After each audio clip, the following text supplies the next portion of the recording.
Peasants have always been seen as the lowest social class ever. They were looked down upon and disregarded.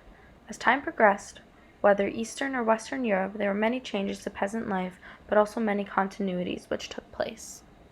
Countries such as France and England in Western Europe, and in Russia in the Eastern Hemisphere, had peasants that lived generally similar lives, but there were specific differences between the two. Also, the power of the landlord heavily increases as you move across from west to east.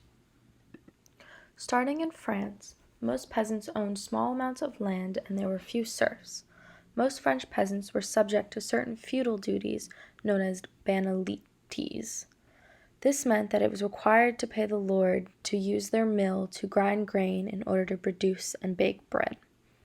There was also a method of forced labor known as corvée. This meant that the lord could require a certain number of days each year for a peasant to work. Also, French peasants rarely owned enough land to support themselves, so the only solution was to rent from lords and face the dues that came with them. In Russia, serfs and peasants had it much worse. Nobles judged their wealth based on the number of their male serfs as opposed to the size of their property. Serfs were regarded as economic commodities. Russian landlords could require the serfs to provide service known as robot. Punishing at the hands of landlords was a very common practice, as well as exile to Siberia.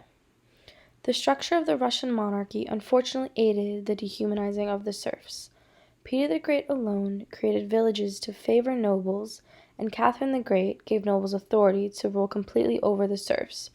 She did this in exchange for political cooperation. Due to these conditions, Russia experienced numerous peasants' revolts. The revolts culminated in Pugachev's rebellion, which lasted from 1773 to 1775. Led by Pugachev, he promised serfs land of their own and freedom. This rebellion created much turmoil until it was suppressed by the Russian government. All hope for improving peasant life was put on hold after that. In England, there was an event known as the English Game Laws. English landowners had the legal right to hunt game animals such as hares, partridges, pheasants, and moorfowl. Other animals were allowed under similar legislation, including deer.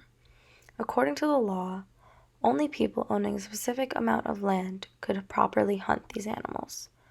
People who rented land, wealthy merchants who did not own land, and the poorer populations who lived in cities, villages, and countrysides were not allowed to participate. They were excluded because the rich believed such activities would distract them from their work. Also, wealthy merchants were excluded because Parliament wanted to display the superiority of landowners. These laws exhibit legislation which was directly created based on social status. Many poor people would often engage in the kill games just so they could put food on the table. They believed the game should be open to the community. Soon these laws took over English life. Peasant land was often turned into hunting grounds to gangs of organized poachers. For the changes and continuities for the European and Russian peasants, they tend to vary. For specific changes, in England, the rent peasants had to pay increased as time passed during the 17th and 18th centuries. Also in France, there were many rebellions due to high prices of bread, which sparked the French Revolution. And in regard to rebellions, due to Pugachev's rebellion in Russia, it created a new mindset of many peasants that they were capable of leading and creating revolts. Also in Russia, there were many attempts to abolish serfdom. Unfortunately, many of these attempts were unsuccessful, so peasant life and serfdom remained up until the 19th century through Europe and into Russia. Serfdom was combated but never defeated throughout the entirety of the 17th and 18th centuries.